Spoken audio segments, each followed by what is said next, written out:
আদার KG যেখানে ছিল 400 450, এখন কিন্তু মাত্র 90 থেকে 100 টাকা করে পাওয়া যাচ্ছে।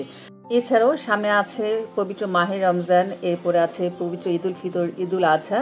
এখনই কিন্তু ধনী গরিব সবারই সুযোগ আছে আদার এই নিম্ন গতিটাকে কাজে লাগানোর। হ্যালো এভরিওয়ান, আসসালামু আলাইকুম। আশা করছি দেশের যে প্রান্ত থেকে যে যেখান থেকেই আমার ভিডিওটি দেখছো সবাই খুব ভালো আছো, সুস্থ আছো। আলহামদুলিল্লাহ, আমিও তোমাদের দয়ে অনেক ভালো আছি। তো বরাবরের মতো আমার চ্যানেল সামিরাস লাইফস্টাইল ব্লগ থেকে আমি সামিরা তোমাদের সবাইকে অনেক অনেক শুভেচ্ছা ও ভালোবাসা জানিয়ে ঢাকা থেকে আজ নতুন আরও একটি ভিডিও উপস্থাপন করছি। আশা করছি আজকের ভিডিওটা তোমাদের খুব ভালো লাগবে, কারণ এই ভিডিওটা কিন্তু একটু অন্যরকম হতে যাচ্ছে। আমরা যারা হাউস ওয়াইফ আছি আমরা তারা জানি যে সংসারে কি লাগে না লাগে। আমরা কিন্তু সবাই আদাটা ব্যবহার করি, আদা রসুন। তো তরকারি রান্না করতে গেলে বা তরকারি খেতে গেলে কিন্তু এটা লাগবেই।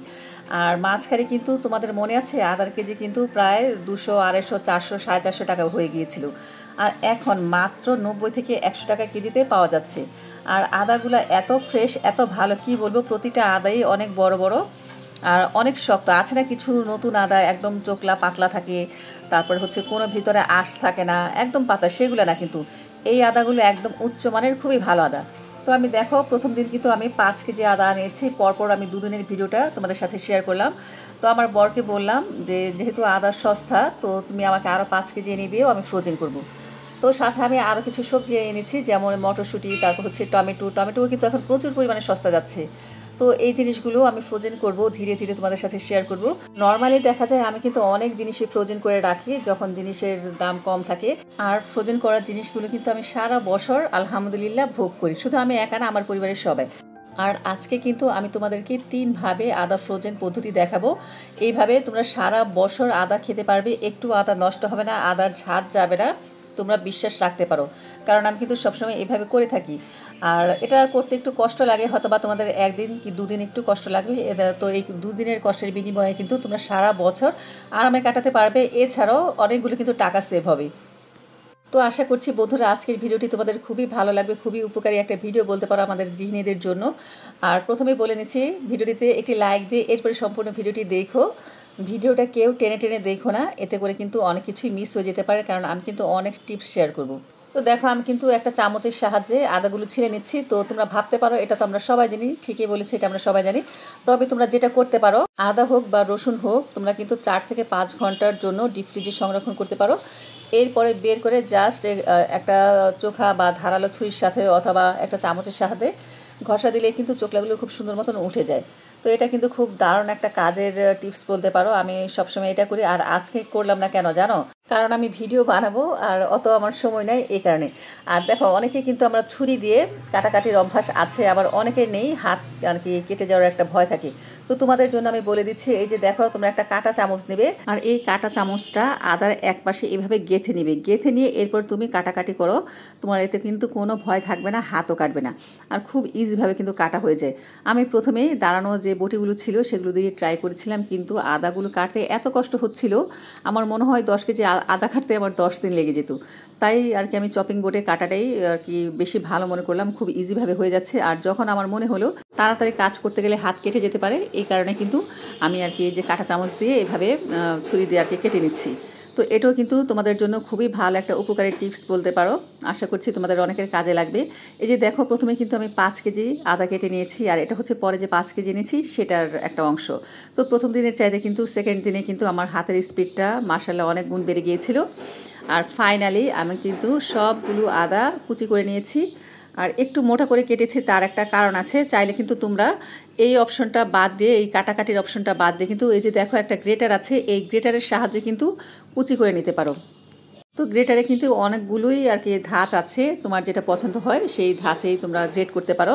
তবে আমার মনে হয় এই 3টা আইটেমের চাইতে এই যে এই পাশের যে ধারটা এটা দিয়ে করলেই কিন্তু বেশি ভালো হয়, খুব ইজিভাবে কিন্তু গ্রেট করা হয়ে যায়।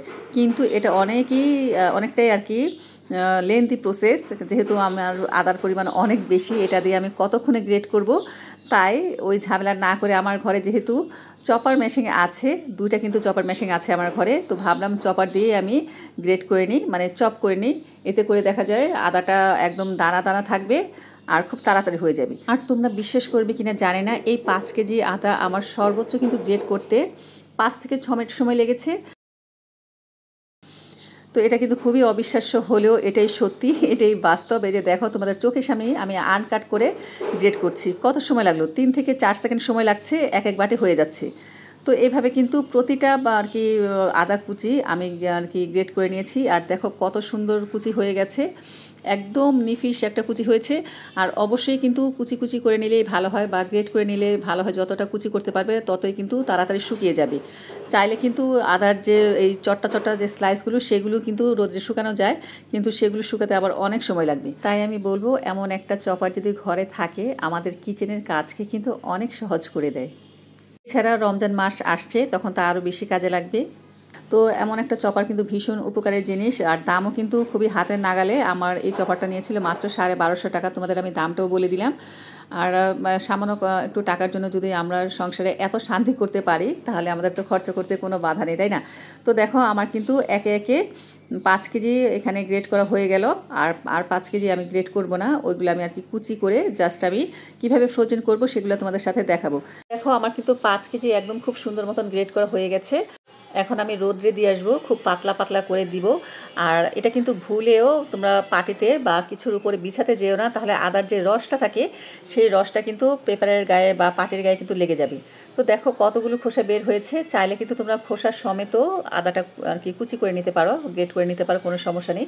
সেক্ষেত্রে কিন্তু খুব ভালো মতন আদাটা ক্লিন করতে হবে, যেন কোনো বালি না থাকে, ময়লা টয়লা না থাকে। অবশ্যই আমরা সবাই আর কি খুব পরিষ্কার মতনই কাজকর্ম করি। আর তখন কিন্তু আরেকটা সমস্যা হতো আর কি, চালতে হতো, প্রতিটা আদার গুঁড়া চালতে হতো। তো এই কারণেই আমি আদার খোসাটা ফেলে দিলাম। আর দেখো সেখান থেকে আমি কিছু আদার খোসা রেখে দিলাম, যেগুলি একটু আর কি মোটা করে ছিলা হয়েছে। তো এগুলো আমি ফ্রিজে সংরক্ষণ করব, যখন আমার লাল চায়ের প্রয়োজন হবে চাইলে কিন্তু আমি এই খোসাটা ব্যবহার করতে পারি। আদার দিয়ে চা খেলে তুমি যে টেস্টটা পাও একদম সেই টেস্টটাই পাওয়া যাবে। এছাড়াও জিঞ্জার অয়েল তৈরির ক্ষেত্রে তো খুবই কাজে লাগবে। তো এত খোসা আমি রেখে কি করব? 10 কেজি খোসা তো আর কম না, তাই আমার যতটুকু প্রয়োজন ততটুকুই রাখলাম। আমি কিন্তু খুব সকালবেলায় এসে ছাদে দিয়ে গিয়েছিলাম আদাগুলো, আর এখন ঘড়িতে প্রায় 1:30টার মতো বাজে। আসলাম একটুখানি উলটপালট করার জন্য, আর তোমাদেরও দেখাবো যে আমার আদার কুচির কী অবস্থা। তো অনেকে কিন্তু ছাদে হলুদ দিয়েছে, কেউ কাঁথা কাপড় দিয়েছে, কেউ শুকনো মরিচ শুকাতে দিয়েছে, আর আমি আমার প্রয়োজন মতো আদা শুকাতে দিয়েছি। তো এই যে দেখো আদাগুলো কিন্তু অনেকটাই টেনে গেছে। আর এখন একটু নাড়াচাড়া দিলে কি হবে, খুব তাড়াতাড়ি কিন্তু আর কি শুকিয়ে যাবে। এখন যে সুন্দর কড়া রোদ উঠে, তার মধ্যে কিন্তু সব কিছুর দাম সস্তা। তো একটা জিনিস আসলে চিন্তা করছি যে কৃষকের কি হবে। যে টমেটো আমরা 250 টাকা কেজি খেয়েছি, সেই টমেটো মাত্র এখন 25 টাকা। তারপরে যে ফুলকপি, বাঁধাকপি, সিম, এগুলোর কথা তো বলে কোনো লাভই নেই। আদা খেয়েছি 450 টাকা কেজি, নিম্মে খেয়েছি 250 টাকা কেজি, সে আদা এখন 90 টাকা 100 টাকা কেজি। তো আসলে আমাদের আমরা আর কি সবাই যদি এভাবে ফ্রোজেন করি আমাদের জন্য অনেক ভালো। এছাড়া কৃষকের জন্য কিন্তু খুব ভালো, তারা একটা মূল্য পাবে। নয়তো মানে তাদেরই বা কী হবে, তারাই বা বাঁচবে কীভাবে? এই কথা চিন্তা করে কিন্তু আমাদের সবারই কিন্তু আসলে বেশি বেশি করে সংরক্ষণ করা উচিত। তাহলে কিন্তু অনেকটাই আমরা কিনবো, আর ওদের কিন্তু অনেকটাই সেল হবে। আজকে হচ্ছে আদা শুকানোর দ্বিতীয় দিন। দেখো কতটা শুকনো হয়েছে, একদম ঝনঝন শব্দ হচ্ছে, আর অনেকটাই কিন্তু টেনে গিয়েছে। কে বলবে এক একটা ট্রের মধ্যে 2.5 কেজি করে আদা আছে। 5 কেজি আদা কুচি বোঝা যায় এখানে কতটুকু হয়ে গেছে। হ্যাঁ, একদম শুকিয়ে কিন্তু ঝনঝনা হয়ে গেছে। আর দেখতেই পাচ্ছ 5 কেজি আদা কতটুকু হয়েছে। মানে এখানে 2.5 কেজি করি। একদিন একটু কষ্ট করলাম, এখন আলহামদুলিল্লাহ যদি আল্লাহ হায়াতে বাঁচায় রাখে সারা বছরে কিন্তু এটা সুফলটা ভোগ করতে পারবো।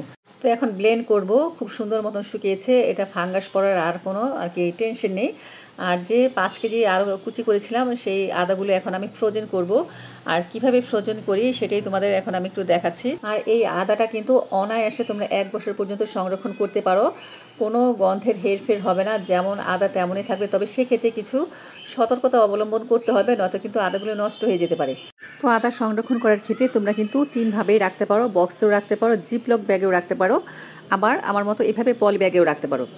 এয়ারটাইট বক্সে রাখলে একটা সমস্যা হয় কি, যে ফ্রিজের মধ্যে প্রচুর জায়গা লাগে। এই কারণে কিন্তু দেখা যায় আমি পলি ব্যাগগুলো ব্যবহার করি। আর যেহেতু মাসে আমার 2 থেকে 3 বার আদা পেস্ট লাগে, সেক্ষেত্রে আমার আর কি জিপলক ব্যাগে রেখে লাভ নেই। আমি এই নর্মালি পলি ব্যাগগুলোতে রাখি। তবে সেক্ষেত্রে কিন্তু অবশ্যই একদম নতুন ইনটেক ব্যাগ হতে হবে, আর খুব সুন্দর মতন কিন্তু পেঁচিয়ে গিট দিয়ে রাখতে হবে, যেন কোনো বাতাস না ঢোকে। সেই সাথে কিন্তু অবশ্যই ডিপ ফ্রিজে রাখতে হবে, নর্মাল ফ্রিজে কিন্তু রাখলে চলবে না। নর্মাল ফ্রিজে তোমরা বড় জোর 1 থেকে 2 দিন রাখতে পারো, এর চাইতে কিন্তু বেশি সময় রাখা যাবে না। তো আমি একে একে এভাবে সবগুলো আর কি আদা আমি প্যাকেটে ভরে নিব আমার যতটুকু প্রয়োজন লাগে। কেউ কিন্তু শুধু আদা পেস্ট করো, কেউ আদা রসুন একসাথে পেস্ট করে। আমি কিন্তু আদা রসুন জিরা একসাথে সবসময় পেস্ট করি, একটা বক্সে ভরে রেখে দিই। তো এই কারণে আমি আদাটা বেশি পরিমাণে নিচ্ছি। আর আদা যে পরিমাণে নিচ্ছি তার 40% নিব হচ্ছে আমি রসুন। তো সেই রেশিও করেই কিন্তু আমি যখন আমার প্রয়োজন হবে আমি রসুনটা দিয়ে দিব। আর তোমরা যদি কেউ চাও যে আদা রসুনের রেশিওটা আমি কিভাবে ঠিক করি, তাহলে আমাকে অবশ্যই কমেন্টস করে জানিও, আমি তোমাদের দেখিয়ে দিব। আরও একটা ব্যাপার খুব ভালো মতন খেয়াল করতে হবে, দীর্ঘদিনের জন্য আমরা যা কিছুই ফ্রোজেন করি না কেন সেগুলো কিন্তু একদম ফ্রেশ হতে হবে। কোনো আর কি পোকা, কোনো পচা, কোনো নরম জিনিস ফ্রোজেন করা যাবে না। আর অবশ্যই কিন্তু শুকনা ফ্রোজেন করতে হবে, কোনো পানি থাকলে হবে না। আর নর্মালি দেখা যায় আমরা যদি 10 থেকে 15 দিনের মতন ফ্রোজেন করে রাখি 15 দিনের জন্য, সেক্ষেত্রে কিন্তু হালকা পানি থাকলে কোনো সমস্যা নেই।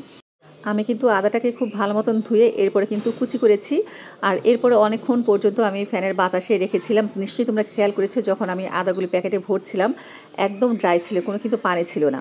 সবগুলো কিন্তু আমার প্যাকেট করা হয়ে গেছে, তোমাদের আমি একসাথে পরে দেখাবো। এখন আমার কিন্তু সব কাজ শেষ, সব কষ্ট শেষ, ফাইনালি রেজাল্টটা তোমাদের দেখাচ্ছি। আমি কিন্তু এভাবে চপার দিয়ে চপ করার ফলে কিন্তু খুব সুন্দর মতন ইজিভাবে আর কি খুব তাড়াতাড়ি আর কি পাউডার হয়ে যাচ্ছে, আর খুব তাড়াতাড়ি কিন্তু শুকিয়েও গেছে। তো তোমরা কিন্তু চাইলে নর্মাল ব্লেন্ডার মেশিনে করতে পারো, কোনো সমস্যা নেই। এটা এতটাই মিহি হয়েছে যে ব্লেন্ডারের উপরে কিন্তু কোনো চাপ পড়বে না। তবে সেক্ষেত্রে একটু সতর্কতা অবলম্বন করতে হবে। ব্লেন্ডার মেশিনটা কিন্তু একটানা চালানো যাবে না। ধরো 10 সেকেন্ড বা 15 সেকেন্ড, এরপরে কিন্তু তোমার একটা ব্রেক দিতে হবে 2-3 সেকেন্ডের জন্য, এরপরে আবার অন করতে হবে।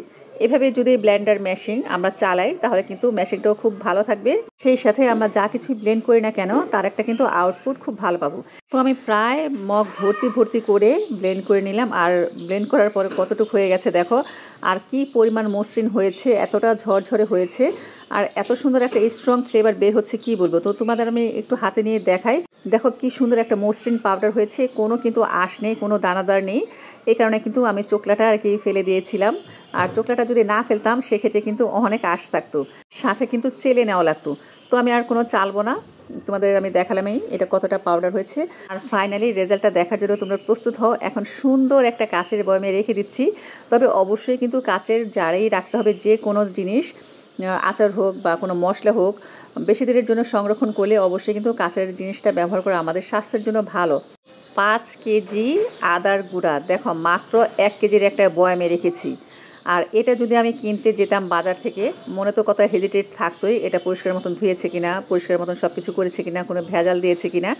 কিন্তু একদম খাঁটি নির্ভেজাল আমার হাতে বানানো আদার গুঁড়া তৈরি হয়ে গেল। এই আদার গুঁড়াটা কিন্তু আমি বছর ভরেই খেতে পারবো, তবে এখন এটা খাবো না। যখন আদার দাম বেশি বেড়ে যাবে তখনই এই আদার গুঁড়াটা ব্যবহার করব। আর আদার গুঁড়াটা কিন্তু বিভিন্ন চিকেন ফ্রাই বা চাইনিজ ডিশে কিন্তু ব্যবহার করা হয়, যেটা আমার জন্য খুবই প্রয়োজন ছিল। আমি কিছু রসুন আর কিছু পেঁয়াজেরও পাউডার করব, যখন আমি বানাবো তখন তোমাদের সাথে শেয়ার করব। আর যে আদাগুলো আমি কুচি করে রেখেছি সেগুলো আমি আর কি ডিপ ফ্রিজে রেখে দিলাম। এই আদাগুলো কিন্তু আমি এখন ব্যবহার করব না। যতদিন দাম কম আছে নগদ আনবো, নগদ খাবো। আর এতটা পরিমাণে কিন্তু আনবো না, বড় জোর আমি 2 কেজি করে আনবো, যেন আমার কষ্ট না লাগে। আর বললাম না 3 ভাবে আমি আদাটাকে ফ্রোজেন করব। একটা তো রাখলাম আমি পাউডার ফর্মে, আরেকটা রাখলাম কুচি করে রাখলে সুবিধা হয় কি, ধর ইনস্ট্যান্ট এখন আমার আদা রসুন দরকার আর কি ফ্রিজে ব্লেন্ড করা নেই, তখন কিন্তু সাথে চট করে বের করে ব্লেন্ড করে নিলেই হয়। আমি বলবো আর কি আদা কুচিটা ফ্রিজে রাখাই সবচাইতে বেশি ভালো।